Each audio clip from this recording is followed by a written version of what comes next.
But people on the left, the liberal side of things, they think that this is a working class family guy who's vanished one night, an American citizen.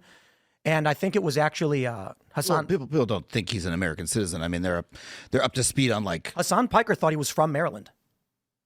Legit. Oh, and so okay. and we're talking, and I know it's not you, but this is like the 7th biggest live streamer in the country. Almost every single day, Hassan gets 50K. And he actually said on his stream in response to the comments I made at the White House, what do you mean he's not from Maryland? Are you saying he's from D.C.? He's from Maryland. No, he's from El Salvador. He only lived in Maryland for a few years.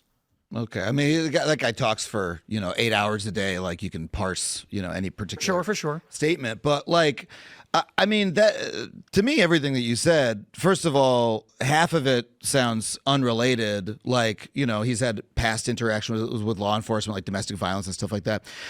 To me, that's like neither here nor there. It's like character stuff. I don't really give a shit about like the character of the guy, and I didn't think that was a big part of the story. It was like the fact that he did not, receive due process before being, rendered to a prison, like this bizarre prison in El Salvador. Like that's the strange part. That's right? El Salvador's government with an El Salvadoran citizen. That's not our purview.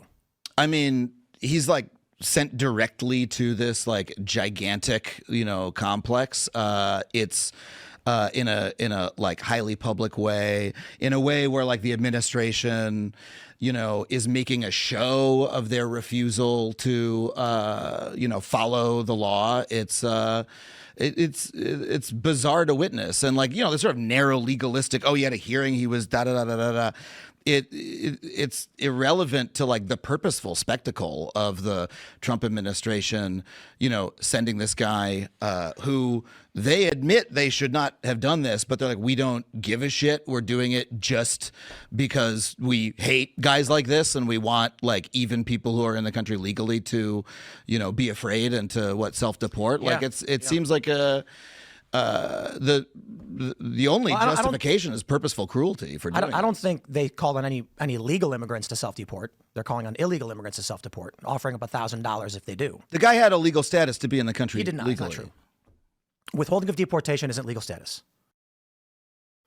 Withholding of deportation means he was ordered to leave the country, but the U.S. was barred from sending him to El Salvador, specifically because Barrios 18 in Guatemala had threatened his family.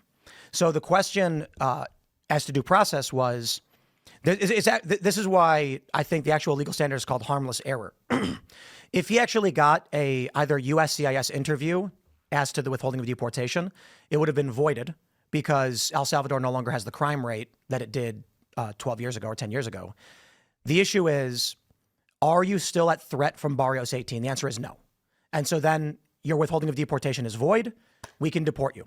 The issue is that for deportation of someone like Rego Garcia, he has a home country, El Salvador. He has a withholding to that, to El Salvador, withholding of deportation because of a gang in another country neighboring El Salvador. We can't deport him to Venezuela. We can't deport him to Mexico. That requires treaties. The U.S. doesn't have those, though we do have a treaty with Venezuela, with El Salvador as it pertains to Tren de Aragua. So what ends up happening is he had 2 orders of deportation. He conceded in 2019 through his lawyer that yes, he was here illegally. Yes, he had been found to be here, to be removable under the law, and he requested 3. There's withholding of deportation,